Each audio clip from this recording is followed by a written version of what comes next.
Hello বন্ধুরা, welcome to only sports ভূত। এই ভিডিওতে কথা বলতে চলেছি কালকে যে আইএসএল এ পাঞ্জাব এফসি ভার্সেস মোহনবাগানের মধ্যে যে ম্যাচটা ছিল, তো সেই ম্যাচটা নিয়ে কিছুটা আলোচনা করব। তো সেই ম্যাচের শেষে মোহনবাগানের কোচ মলিনা সে কি বললো, তার সঙ্গে মোহনবাগানের প্লেয়ার্সরা তারাও কি বললো, তার সাথে পাঞ্জাব এফসি ভার্সেস মোহনবাগান ম্যাচের রেফারিকে নিয়েও কিছুটা আলোচনা করব এবং তার সঙ্গে পরের ম্যাচে আপুয়া কি খেলতে পারবে, তো সেই সব বিষয়গুলো নিয়ে একটু আলোচনা করব। তো ভিডিওটি সবাই শেষ পর্যন্ত দেখতে থাকো, আর চ্যানেলে নতুন হয়ে থাকলে চ্যানেলটি সাবস্ক্রাইব করে পাশে থাকা বেল আইকনটিকে অন করে পাশে থাকো। তো সেখানে মোহনবাগান দারুণ একটা জয় দিয়ে বছরটা শেষ করলো এবং সেই বছরের শেষে মোহনবাগান দারুণ পজিশনে রয়েছে। 1 নম্বর পজিশনটাকে খুব ভালোভাবে ধরে রাখলো মোহনবাগান। বেঙ্গালুরু এফসির থেকে 5 পয়েন্টের ডিফারেন্স হয়ে গেছে মোহনবাগানের, যেখানে বেঙ্গালুরুর পয়েন্ট হলো 12 ম্যাচে 24, মোহনবাগানের পয়েন্ট হলো 13 ম্যাচে 29। তো সেখানে বেঙ্গালুরু এফসির থেকে মোহনবাগানের 5 পয়েন্টের ডিফারেন্স হয়ে গেছে। তো এখান থেকে মোহনবাগানের খুব একটা কিছু খারাপ না হলে মোহনবাগানের লিগ শিল্ড জিততে কোনো রকম অসুবিধা হবে না। তো এরপরে যদি আপুয়াকে নিয়ে কথা বলা যায়, তো আপুয়া হ্যাঁ সে নেক্সট ম্যাচে থাকছে না হায়দ্রাবাদ ম্যাচে, যেমনটা তোমাদের জানিয়েছিলাম আপুয়ার সে 3টে ইয়েলো কার্ড ছিল।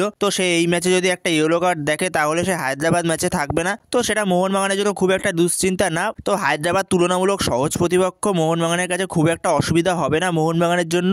যদি এই ইয়েলো কার্ডটা পরের দিন হায়দ্রাবাদ ম্যাচে গিয়ে দেখতো তাহলে ডার্বিতে সে অ্যাভেলেবেল থাকতো না, কিন্তু ডার্বিতে সে অ্যাভেলেবেল থাকবে। তো সে ফ্রিলি খেলতে পারবে, তার কোনো রকম কার্ড সমস্যা থাকবে না। তো সেখানে মোহনবাগানের জন্য এটা ভালো নিউজই বলা যেতে পারে যে এই ম্যাচে সেই ইয়েলো কার্ডটা দেখেছে। আর আপুয়া যেই জায়গায় খেলে সেন্টার মিডফিল্ডার, সেই জায়গায় সেই ইয়েলো কার্ড দেখবে, এটা স্বাভাবিক, যে কোনো ম্যাচেই দেখবে। আজকে না দেখলে কালকে নিশ্চয়ই দেখতো। তো সেখানে আপুয়া এই ম্যাচে ইয়েলো কার্ড খেয়েছে, তো সেটা মোহনবাগানের জন্যই ভালো, কারণ মোহনবাগান পরের ম্যাচটা পাবে না আপুয়াকে। তো সেখানে মোহনবাগানের জন্য খুব একটা অসুবিধা হবে না। মোহনবাগানের সেখানে অপশান আছে, দীপক তাংড়ির মতো প্লেয়ার রয়েছে। তো সেখানে মোহনবাগানের কাছে খুব একটা অসুবিধা হবে না আপুয়া না থাকায়। তো সেখানে ভালোই হয়েছে মোহনবাগানের এই ম্যাচের জন্য। আপুয়া ইয়েলো কার্ড খেয়ে পরের ম্যাচটা আপুয়া খেলতে পারবে না, আপুয়া নেক্সট ম্যাচে থাকছে না, আপুয়া আবারও ডার্বিতে ফিরবে 11 তারিখ। তো সেখানে আপুয়ার যেটা ছোট ইঞ্জুরির মতো লেগেছে, সেটা খুব একটা চিন্তার কারণ নেই সেই ইঞ্জুরিটা। তো যেই গ্যাপটা রয়েছে প্রায় 12-13 দিনের একটা গ্যাপ রয়েছে, তো সেই গ্যাপের মধ্যে ঠিক হয়ে যাবে, আপুয়া পুরোপুরি সুস্থ হয়ে আবারও মাঠে ফিরবে। তো এরপরে যদি রেফারিকে নিয়ে কথা বলা হয়, তো রেফারি রাহুল কুমার গুপ্তা সেও কালকের ম্যাচে অনেক ভুলভাল ডিসিশন দিয়েছে। মোহনবাগানের পক্ষেও কিছু সিদ্ধান্ত গেছে, মোহনবাগানের বিপক্ষেও কিছু সিদ্ধান্ত গেছে। খুবই জঘন্য রেফারিং করে সে।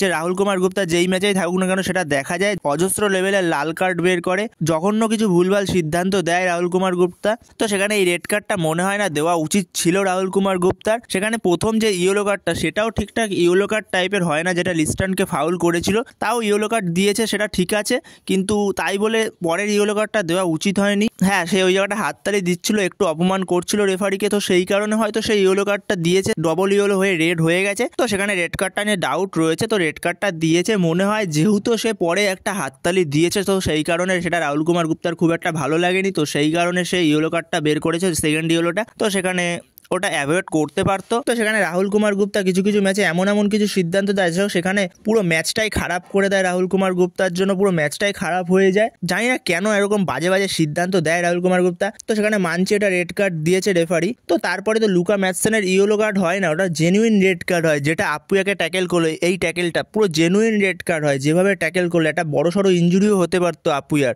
এটাতে জাস্ট ইয়েলো কার্ড দিল রেফারি রাহুল কুমার গুপ্তা, এটা তো জেনুইন রেড কার্ড টাইপের একটা ট্যাকেল। তো সেখানে রেফারি রাহুল কুমার গুপ্তার ডিসিশন নিয়ে অনেক প্রশ্ন তো আছেই। তো তার সাথে যে পেনাল্টিটা পেয়েছিল মোহনবাগান, এই পেনাল্টিটা, তো এই পেনাল্টিটা হ্যাঁ কিছুটা টাচ তো হয়েছিল অনিরুদ্ধ থাপার গায়ে। তো সেখানে অনিরুদ্ধ থাপা পড়ে গেছিল। হ্যাঁ এটা 50-50 ডিসিশন ছিল, রেফারি চাইলে দিতেও পারতো, না চাইলে দিতেও না। তো এটা রেফারির ওপরই পুরো নির্ভর করে, রেফারি চাইলে দিতেও পারে, না চাইলে দেবে না। তো সেখানে রেফারি এই পেনাল্টিটা দিয়েছে, তো সেটা মোহনবাগানের জন্য লাভ হয়েছে। তো সেখানে মোহনবাগানের গেমে ফেরা আরও একটা ভালো সুযোগ ছিল, যেটা পুলকা বিদালের রেড কার্ড সেকেন্ড হাফে। ওই রেড কার্ডটার পরে মোহনবাগান পুরোপুরি গেমে ফেরে, পুরোপুরি ম্যাচটাকে ধরে ফেলে, কন্ট্রোল করে ম্যাচটার কন্ট্রোল, তারপর দিয়ে মোহনবাগান পুরো করে। তো এটা তো খুবই একটা ভালো হয়েছে মোহনবাগানের জন্য, যে পুলকা বিদালের রেড কার্ডটা হওয়াতে। তো সেখানে এটা মোহনবাগানের পক্ষে যেহেতু সিদ্ধান্ত দিয়েছে, তো এটাতে অনেক রকম কথাবার্তা হচ্ছে যে এটা মোহনবাগানের পক্ষে কেন সিদ্ধান্ত দিয়েছে। তো সেখানে মোহনবাগানের বিপক্ষেও এর আগে রাহুল কুমার গুপ্তা অনেক বাজে বাজে সিদ্ধান্ত দিয়েছে। তো সেখানে এর আগের বছর Mumbai city FC versus Mohun Bagan ম্যাচে যথেষ্ট পরিমাণ সে রেড কার্ড দেখিয়েছে। তার সঙ্গে লিস্টার্ন ক্লাসিকে যে এরকম মুহূর্তে একটা রেড কার্ড দেখিয়েছিল, এরকম কিছু একটা করার জন্যই লিস্টার্ন ক্লাসিকে রেড কার্ড দেখিয়েছিল। তো রেড কার্ডের পরে লিস্টার্ন ক্লাসে প্রায় 4 ম্যাচ মতো সাসপেন্ড হয়ে গেছিল। তো সেখানে তখন কেউ কিছু বলবে না, এটা যেহেতু রেফারি মোহনবাগানের পক্ষে সিদ্ধান্ত দিয়েছে, তাই জন্য এটা নিয়ে অনেক কথাবার্তা হচ্ছে। তো সেখানে রাহুল কুমার গুপ্তার এগুলো একটু ঠিক করা উচিত অবশ্যই। তো সেখানে রাহুল কুমার গুপ্তা এরকম ভুলভাল ডিসিশন দিয়ে ম্যাচটাকেই পুরো খারাপ করে ফেলে সেখানে। তো এরপরে ম্যাচ শেষে মোহনবাগান কোচ মলিনা সে কি বলেছে, তো সেখানে মলিনা বলেছে আগের দিন ম্যাচ হেরে যাওয়াতে এই ম্যাচটা জেতা আমাদের কাছে খুবই গুরুত্বপূর্ণ ছিল, তো আমি এই ম্যাচ জেতাতে আমার দলের খেলায় আমি খুবই খুশি। তো এরপরে আলবার্টো রড্রিগেজকে নিয়েও মলিনা বলেছে, তো আলবার্টো রড্রিগেজকে নিয়ে মলিনা বলেছে তো আমি দলের স্ট্রাইকারদের কাছে গোল চাইলেও আমার দলের প্রত্যেকটা খেলোয়াড়ই গোল করতে পারে, সেটা নিয়ে আমি খুবই খুশি।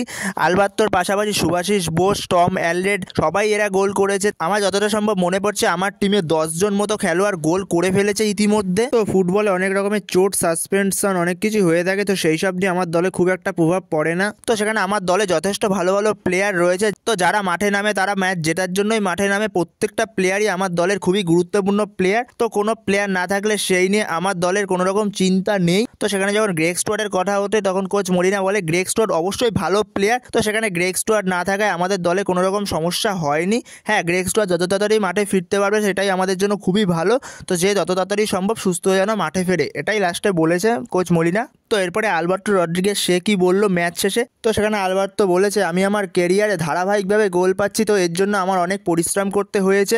আমার জন্য ক্লিনশিট ধরে রাখাটাই সবথেকে গুরুত্বপূর্ণ কাজ, এর সাথে গোল পেলেও খুব খুশি লাগে। নিজেদের রক্ষণ বিভাগ এখন অনেক সংবদ্ধ হয়েছে বলে মনে করেন আলবার্তো, এবং তার সঙ্গে সুভাশিস এবং আশিস এরাও খুবই ভালো প্লেয়ার সেটাও বললো আলবার্তো, এবং তার সঙ্গে ভবিষ্যতে আরও ভালো খেলতে চাই সেটাও বললো আলবার্তো। তো সেখানে আলবার্তো প্রি ম্যাচ প্রেস কনফারেন্সে যে কথাটা বলেছিল যে দলকে গোল উপহার দিতে চাই, তো সেখানে আলবার্তো সেই গোল উপহারও দিয়েছে এবং তার সঙ্গে ম্যাচ জয়েরও ভূমিকা রেখেছে। আলবার্তো খুবই বড় ভূমিকা রেখেছে ম্যাচ জয়ের ক্ষেত্রে। এরপরে ম্যাচ শেষে জেই ম্যাকলারেন সে কি বলেছে, তো ম্যাচ শেষে জেই ম্যাকলারেন বলেছে পাঞ্জাবের মতো শক্তিশালী দলের বিরুদ্ধে গোল করতে পেরে খুবই খুশি, সেখানে অসাধারণ পরিবেশ এবং মাঠ এবং দলের জন্য যে কোনো গোলই খুবই গুরুত্বপূর্ণ গোল। তবে পাঞ্জাবের মতো দলকে হারানোটা বেশ কঠিন এবং তাদের গুরুত্বপূর্ণ প্লেয়ার রেড কার্ড দেখে মাঠের বাইরে চলে যাওয়াতে সেটা আমাদের জন্য খুবই ভালো হয়েছে, তবে আমরা সেই সুযোগটা যে কাজে লাগিয়ে নিতে পেরেছি এটাই আমাদের জন্য খুবই ভালো। তো জেই ম্যাকলারেন সে ম্যাচ শেষে এটাই বলে। তো বন্ধুরা এই ভিডিওতে এই আপডেটগুলো নিয়ে আলোচনা করার ছিল, তো ভিডিওটি ভালো লাগলে অবশ্যই লাইক, শেয়ার, সাবস্ক্রাইব করতে ভুলো না। তো নেক্সট ভিডিওতে দেখা হচ্ছে, ততক্ষণের জন্য বাই বাই।